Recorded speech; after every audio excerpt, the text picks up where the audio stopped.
তিন বাহিনীর প্রধানের কাছে আমরা বিভিন্ন সময় আমাদের পত্র প্রেরণ করেছি, কিন্তু অদ্যাবধি আমাদের কোনো সঠিক সুরাহা হয় নাই। উপরন্তু আমরা যখন এগুলোর সুরাহা পাচ্ছিলাম না, তখন আমরা অবস্থান কর্মসূচির মতো কর্মসূচিকে বেছে নেই। এই অবস্থান কর্মসূচির পরে সেনাবাহিনী কর্তৃক আমাদেরকে একটি মিথ্যা মামলা উপহার দেওয়া হয়, যেই মামলার ঘানি এখন আমাদের দাবি দেওয়ার সাথে সাথে সেই মামলার ঘানিও একটা অসহায় এবং দুর্বিষহ জীবন আমাদেরকে অতিবাহিত করতে হচ্ছে। আপনি বাংলাদেশ সেনাবাহিনীর একজন গর্বিত সদস্য ছিলেন। আমরা জানতে চাচ্ছি যে ঠিক কী কারণে আপনি সহ এবং অনেককেই চাকরিচ্যুত করা হয়েছিল বা চাকরি থেকে অব্যাহতি দেওয়া হয়েছিল, কী কারণে চাকরি থেকে অব্যাহতি দেওয়া হয়েছিল, চেঞ্জ টিভির দর্শকদের যদি জানাতেন। প্রথমেই ধন্যবাদ চেঞ্জ টিভির কর্তৃপক্ষকে আমাকে এই সুযোগ করে দেওয়ার জন্য। আসলে আমি যদি নিজের কথা বলি, তাহলে আমি গত 2023 সালে পানিশমেন্টটা পাওয়ার আগ পর্যন্ত আমি অত্যন্ত সুনামের সহিত বাংলাদেশ আর্মিতে চাকরি করেছি।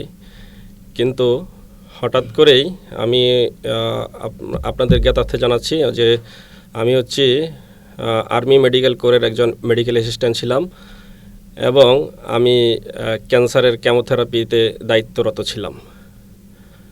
সেখানে একটা ঔষধ সংক্রান্ত একটা বিষয়, সেই বিষয়টা হচ্ছে যে আমাদের স্টোর থেকে ঔষধ ডিমান্ড দিয়ে আনতে হয়।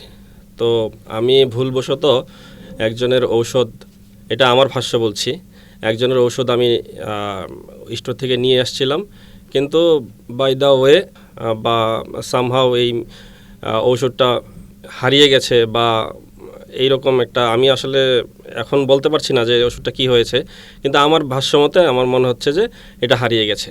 কিন্তু কর্তৃপক্ষ আসলে কোনোভাবেই এটা বিশ্বাস করতে চাচ্ছিলেন না যে এটা হারিয়ে গেছে।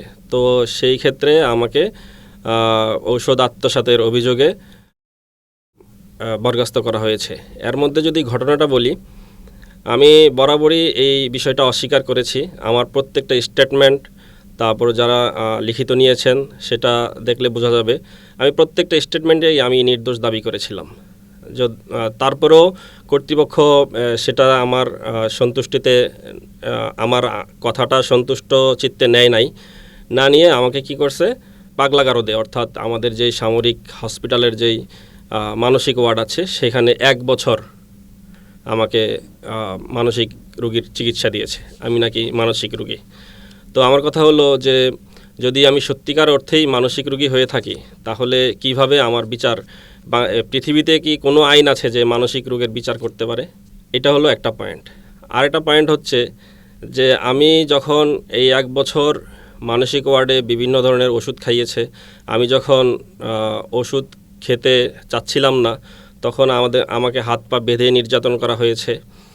তারপর সেখানে ইনজেকশন পুশ করা হয়েছে, আমাকে 2-3টা মানসিক রোগ শনাক্ত করে ডাক্তাররা ওখানে ট্রিটমেন্ট করেছে।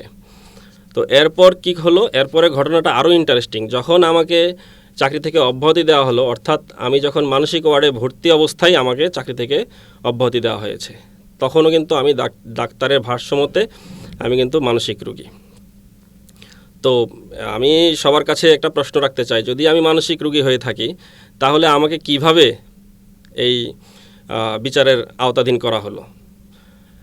আরও ইন্টারেস্টিং বিষয় হচ্ছে, যখন আমি ডিসচার্জ চলে আসি, তখন আপনারা জানেন যে প্রত্যেকটা হসপিটাল থেকেই একটা ছাড়পত্র দেওয়া হয়, এবং এই ছাড়পত্রগুলোতে আগে ভর্তি থাকাকালীন অবস্থায় প্রিভিয়াস হিস্টোরি, তারপর হচ্ছে ভর্তি থাকাকালীন অবস্থায় যেসব ট্রিটমেন্ট দেওয়া হয় সেই ট্রিটমেন্টগুলোর কথা উল্লেখ থাকে। কিন্তু খুবই মজার বিষয় হচ্ছে, আমাকে জাস্ট অবজারভেশনে রেখেছে এই দীর্ঘ 1 বছর, এইরকম একটা ডিসচার্জ কাগজ আমাকে ধরিয়ে দিয়ে বলে যে তুমি আজকে থেকে ডিসচার্জ। আমার প্রশ্ন হচ্ছে যে ঊর্ধ্বতন কর্তৃপক্ষ যে আমার যে মানসিক অবস্থাটা নিরূপণ করেছে, এটা কিসের ভিত্তিতে করেছে? আমি কি আসলেই মানসিক রোগী ছিলাম? আমি যদি মানসিক রোগী না হয়ে থাকি, তাহলে আমাকে কেন মানসিক ওয়ার্ডে দেওয়া হয়েছে? যেহেতু ডিসচার্জ পেপার অনুযায়ী আমি মানসিক রোগী নই। আমার কাছে এখনও অনেক নথি আছে। আসলে সেনাবাহিনীর সম্মানার্থে আমি ওগুলো আসলে প্রকাশ করতে চাচ্ছি না, কিন্তু আমার কাছে এমন এমন নথি রয়েছে যেখানে আমাকে সত্যিকার অর্থেই অবিচার করা হয়েছে। তো এখন আপনি কি চাচ্ছেন? এখন আমি চাচ্ছি, আমাদের ইন্টারিম গভর্নমেন্ট ছিলেন ডক্টর ইউনূসের নেতৃত্বাধীন, উনি বলেছিলেন যে আমার কাছে চাও, সরকারের কাছে চাও, আমি সব দাবি দাওয়া পূরণ করব। কিন্তু আমরা বরাবরই ওনার দফতর থেকে শুরু করে বিভিন্ন সময় স্মারকলিপি দিয়েছি, প্রতিরক্ষা সচিবের কাছে স্মারকলিপি দিয়েছি, তারপর হচ্ছে 3 বাহিনীর প্রধানের কাছে আমরা বিভিন্ন সময় আমাদের পত্র প্রেরণ করেছি, কিন্তু অদ্যাবধি আমাদের কোনো সঠিক সুরাহা হয় নাই। উপরন্তু আমরা যখন এগুলোর সুরাহা পাচ্ছিলাম না, তখন আমরা অবস্থান কর্মসূচির মতো কর্মসূচিকে বেছে নেই। এই অবস্থান কর্মসূচির পরে সেনাবাহিনী কর্তৃক আমাদেরকে একটি মিথ্যা মামলা উপহার দেওয়া হয়, যেই মামলার ঘানি এখন আমাদের দাবি দেওয়ার সাথে সাথে সেই মামলার ঘানিও একটা অসহায় এবং দুর্বিষহ জীবন আমাদেরকে অতিবাহিত করতে হচ্ছে। এখন যে বাংলাদেশের নির্বাচিত সরকার অর্থাৎ বিএনপি সরকার, এই সরকারের কাছে কি বা এই দপ্তরগুলো থেকেই আপনারা আপনাদের দাবি দাওয়া জানিয়েছেন? জি, আমরা বরাবরই আমাদের দাবি দেওয়া বিভিন্ন দপ্তরগুলোতে জানাচ্ছি, কিন্তু আসলে কোনো সুরাহা হচ্ছে না। সম্প্রতি আপনারা জেনে থাকবেন 150 জন আর্মি অফিসারের বোর্ডের মাধ্যমে প্রজ্ঞাপন জারি হয়েছে, অর্থাৎ প্রতিরক্ষা মন্ত্রণালয়ের একটা প্রজ্ঞাপন জারি হয়েছে যে 150 জন আর্মি অফিসারকে ভূতাপেক্ষ পদোন্নতি সহ বিভিন্ন পেনশন সুবিধা এবং বিভিন্ন সুবিধাদি দেওয়া হয়েছে। কিন্তু সেই ক্ষেত্রে আমাদের বিষয়টা পরিষ্কার করা হয় না এই অদ্যাবধি। আমরা যখনই আসলে একটা দাবি দাওয়া তুলি বা একটু সংগঠিত হই, তখনই আসলে আইএসপিআর বা বিভিন্ন কর্তৃপক্ষ থেকে বলা হয়, এবং আপনি খেয়াল করে দেখবেন যে গত 8 তারিখে বিভিন্ন টিভি চ্যানেলে 162 জন অন্যান্য পদবীর সৈনিককে তাদের সুযোগ সুবিধা দেওয়া হয়েছে বলে মর্মে একটি প্রজ্ঞাপন বা একটি আদেশ জারি করে। আসলে আমরা কর্তৃপক্ষের কাছে বারবার চেয়েছি যে 162 জনের যেই তালিকা, এই তালিকাটা আমরা চাই। অফিসারদের মতো 150 জন অফিসারদের যেরকম প্রজ্ঞাপন আকারে জারি হয়েছে প্রতিরক্ষা মন্ত্রণালয় থেকে, সেই তালিকাটা আমরা চাই, সেই প্রজ্ঞাপনটা আমরা চাই। কিন্তু অদ্যাবধি আসলে এটার সত্যটা কতটুকু, এটা আমাদেরকে নিশ্চিত করা হয় নাই। জি, আপনারা কি ফ্যাসিস্ট আমলেই চাকরিচ্যুত হয়েছে? জি, আমরা যারা আছি প্রায় 800+ সৈনিক ফ্যাসিস্ট আমলে 2009 থেকে 2024 আগস্টের আগ পর্যন্ত চাকরিচ্যুত হয়েছি।